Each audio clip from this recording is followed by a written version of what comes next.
নমস্কার, আশা করি আপনারা সবাই ভালো আছেন। এসএস জয়গুরু ব্লগে আপনাদের অনেক অনেক স্বাগত।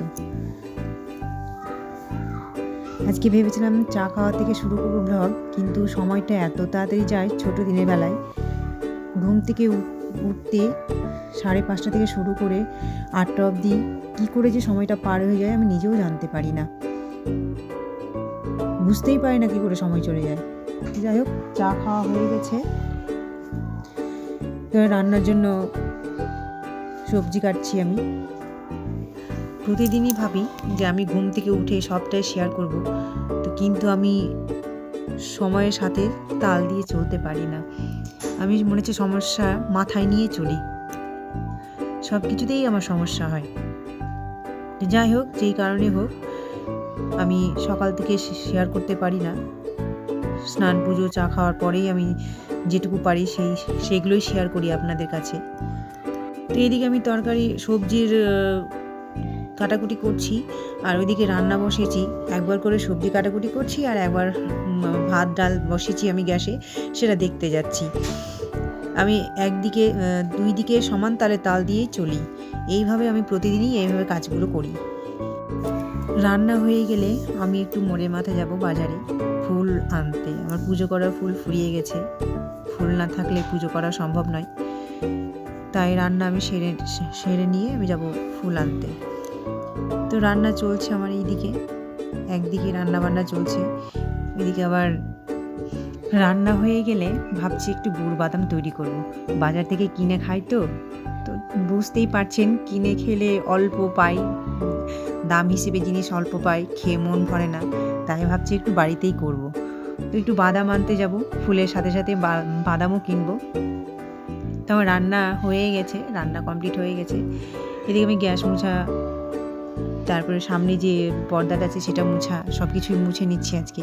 মাঝে মাঝে ধুলো পড়ে তো মুছে নিয়ে আমি এগুলো। সামনেটা তো প্রায় প্রত্যেকটা দিনই মুছি। আর যে সবুজ রঙের যে আমাদের এই পর্দাটা দেওয়া আছে সেটা মাঝে মাঝে মুছি। প্রতিদিন মোছা সম্ভব নয়, সবটাই পেরে উঠি না একসাথে, তাই মাঝে মাঝে পরিষ্কার করে নিই, ধুলো বালিগুলো তুলে নিই। আর এগুলো তো রান্নার তেল ছিটে, তাই আমি প্রতিদিনই পরিষ্কার করে নিই। তো এগুলো মোছা হয়ে গেলে, গ্যাস মোছা হয়ে গেলে, রান্নার যে বাসন ছিল সকাল থেকে চা খাওয়া, রান্না, জল খাওয়ার যত সমস্ত বাসন ছিল সব সেগুলো ধুয়ে নিব। তারপরে বাদাম এনে গুড় বাদামটা তৈরি করব। গুড় বাদাম আমি যদিও কোনোদিন করিনি, আমি একজনের মুখে শুনে সেই হিসেবেই করব। আপনাদের কাছে এই রেসিপিটাও শেয়ার করব, সেটা আপনারা দেখবেন, ভিডিওটা পুরোটাই দেখবেন আর আমার এই রেসিপিটা দেখতে পাবেন।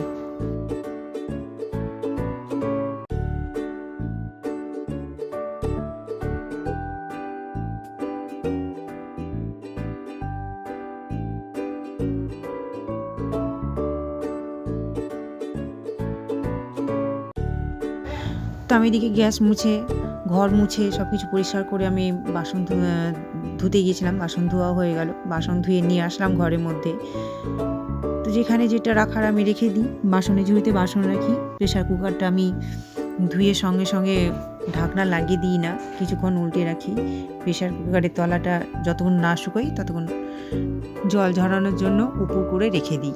আজকে সেই রকম কিছু রান্না করিনি, শুধু ভাত, মসুর ডাল আর মিশানো একটা সবজি আর স্যালাড, এইটুকুই করেছি। তোদেরকে খেতে দিয়ে দিই, সৌভিককে দিয়ে দিলাম খেতে। এটা মিঠির, আমি নিয়েছি।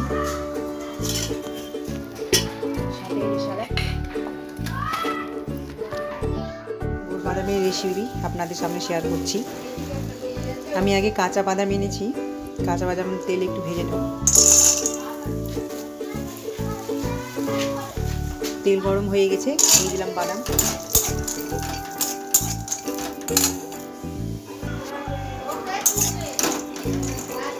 বাদামটা ভালো করে ভেজে নেব। বাদাম ভেজে তুলে নিয়েছি, তারপরে কিছুক্ষণ ঠান্ডা করে এই খোসাগুলো ছাড়িয়ে নিয়েছি।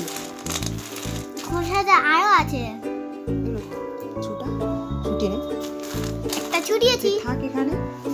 এই এইদিকে গুড় কড়াই দিয়ে দিচ্ছি গরম করতে। গরম আর গোল গোলা।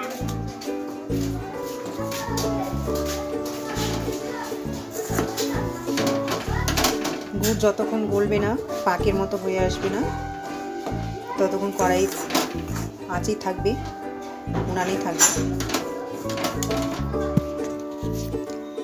গুড় পাক হতে হতে আমি একটু থালায় তেল মাখিয়ে নিব, যেন ছোটানোর সময় ইজিলি ছুটে যায়, সেই জন্য তেল মাখিয়ে নিব পুরো থালাটাতেই।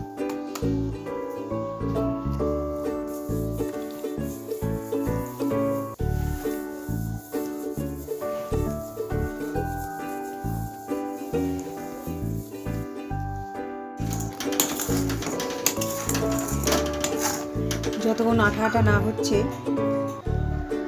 খুন্তি দিয়ে তারের মতো না ছুটছে, আঠা আঠার মতো হয়ে গেলে তারপরে নাড়বো। এখনো হয়নি, যতক্ষণ না হচ্ছে এইভাবে নাড়তেই থাকবো। গুড়ের পাক হয়ে এসেছে, এবার আমি গ্যাস অফ করে নামিয়ে নেব।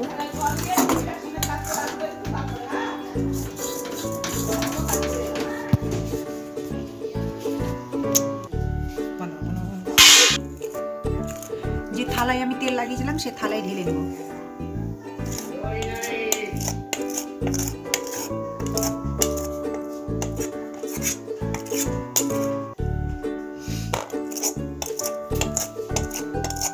কালকের মধ্যে হয়ে যাবে, আজকে হয়ে যাবে।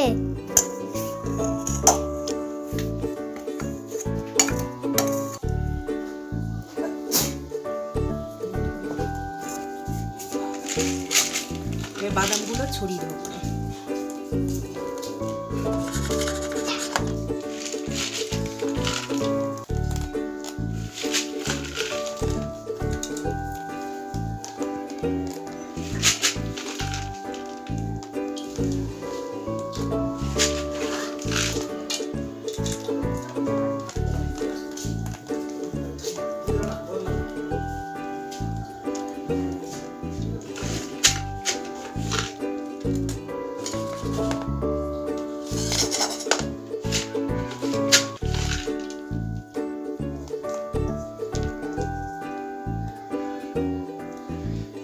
পিছনেও তো বাদাম দিতে হয়, পেছনে কি করে দেবো?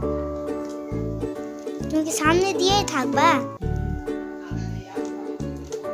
যেটি বেজে গেলে আমাকে দিবা তো। আচ্ছা, এবার ঠান্ডা হতে দিব। যতক্ষণ ঠান্ডা না হবে ততক্ষণ থালার মধ্যেই থাকবে। কিছুক্ষণ ঠান্ডা হয়ে যাওয়ার পরে আমি ফ্রিজে ঢুকিয়ে দেবো। ফ্রিজে হয়ে যাবে তারপরে যখন ঠান্ডা হবে তারপরে ভেঙে নেব। আমি কড়াই থেকে থালায় ঢেলে কিছুক্ষণ ঠান্ডা করতে নিচে রেখেছিলাম, মেঝেতে রেখেছিলাম। থালাটা যে ঠান্ডা হয়ে গিয়েছিল, তো আমি ফ্রিজে ভরে রেখে দিয়েছিলাম। তো আমি প্রায় 2 ঘন্টার মতো ফ্রিজে রাখলাম। এই দেখুন হয়ে গেছে, গুড় বাদাম হয়ে গেছে। এবার তুলে নিতে হবে, চারকোনা এইভাবে কেটে তুলে নিতে হবে। এই তো উঠে গেছে।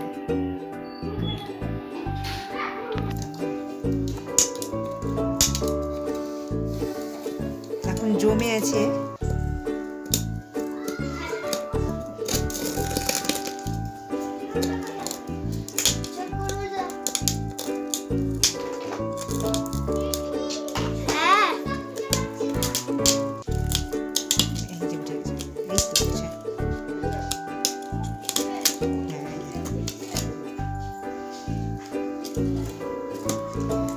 রেডি হয়ে গেল গুড় বাদাম।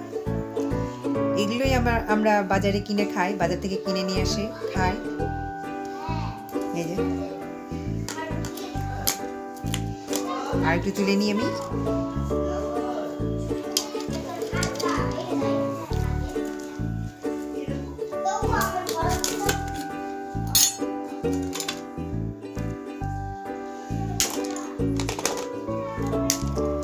গুড় বাদাম রেডি। তো আপনাদের এই রেসিপিটা দেখলে কেমন হলো একটু কমেন্ট করে জানাবেন, একটু সাবস্ক্রাইবও করে দেবেন প্লিজ।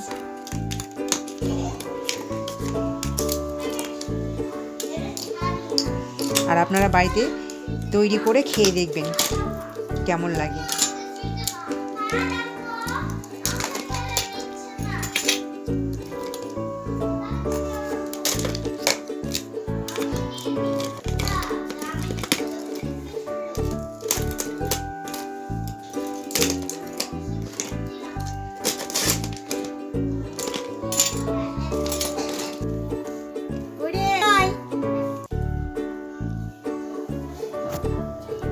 আয় তোরা,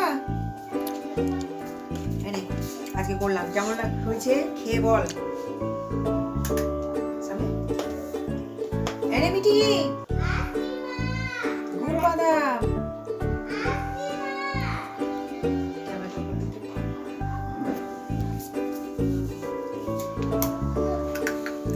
কেমন হয়েছে?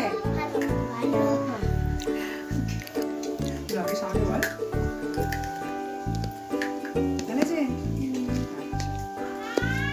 আমি একটু হাত ধুতে যাই, খেলতে পারিস।